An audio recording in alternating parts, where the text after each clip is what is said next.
The Gospel of John, chapter 19. Then Pilate took Jesus and had him flogged. The soldiers twisted together a crown of thorns and put it on his head. They clothed him in a purple robe and went to him again and again, saying, "Hail, King of the Jews!" And they slapped him in the face. Once more, Pilate came out and said to the Jews gathered there, "Look, I am bringing him out to you, to let you know that I find no basis for a charge against him." When Jesus came out wearing the crown of thorns and a purple robe, Pilate said to them, "Here is the man." As soon as the chief priests and their officials saw him, they shouted, "Crucify! Crucify!" But Pilate answered, "You take him and crucify him. As for me, I find no basis for a charge against him." The Jewish leaders insisted, "We have a law, and according to the law he must die because he claimed to be the Son of God." When Pilate heard this, he was even more afraid, and he went back inside the palace. "Where do you come from?" he asked Jesus. But Jesus gave him no answer. "Do you refuse to speak to me?" Pilate said. "Don't you realize I have power either to free you or to crucify you?" Jesus answered, "You would have no power over me if it were not given to you from above. Therefore, the one who handed me over to you is guilty of a greater sin." From then on, Pilate tried to set Jesus free, but the Jewish leaders kept shouting, "If you would let this man go, you are no friend of Caesar. Anyone who claims to be a king opposes Caesar." When Pilate heard this, he brought Jesus out and sat down on the judge's seat at a place known as the stone pavement, which in Aramaic is Gabbatha. It was the day of the preparation of the Passover. It was about noon. "Here is your king," Pilate said to the Jews. But they shouted, take him away, and crucify him." "Shall I crucify your king?" Pilate asked. "We have no king but Caesar," the chief priests answered. Finally, Pilate handed him over to be crucified. So the soldiers took charge of Jesus. Carrying his own cross, he went out to the place of the skull, which in Aramaic is called Golgotha. There they crucified him, and with him two others, one on each side, and Jesus in the middle. Pilate had a notice prepared and fastened to the cross. It read, "Jesus of Nazareth, the King of the Jews."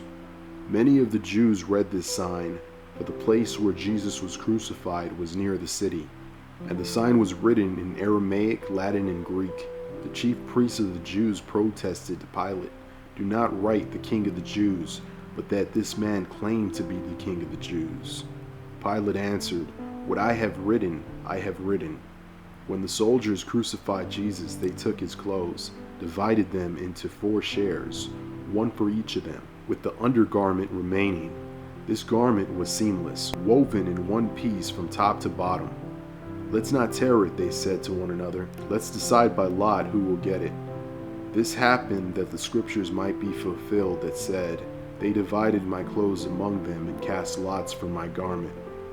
So this is what the soldiers did. Near the cross of Jesus stood his mother's sister Mary, the wife of Clopas, and Mary Magdalene. When Jesus saw his mother there, and the disciples whom he loved standing nearby, he said to her, "Woman, here is your son," and to the disciple, "Here is your mother." From that time on, this disciple took her into his home. Later, knowing that everything had now been finished, and so that the scripture would be fulfilled, Jesus said, "I am thirsty." A jar of wine vinegar was there, so they soaked a sponge in it, put the sponge on a stalk of hyssop plant, and lifted it to Jesus' lips.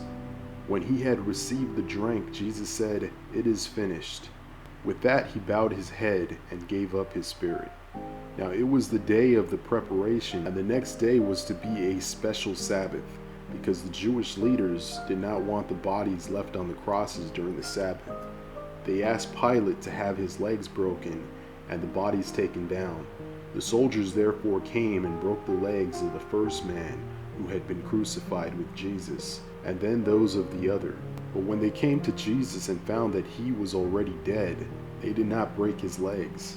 Instead, one of the soldiers pierced Jesus' side with a spear, bringing a sudden flow of blood and water. The man who saw it has given testimony, and his testimony is true. He knows that he tells the truth, and he testifies so that you also may believe. These things happened so that the scripture would be fulfilled. Not one of his bones will be broken. And as another scripture says, they will look on the one they have pierced.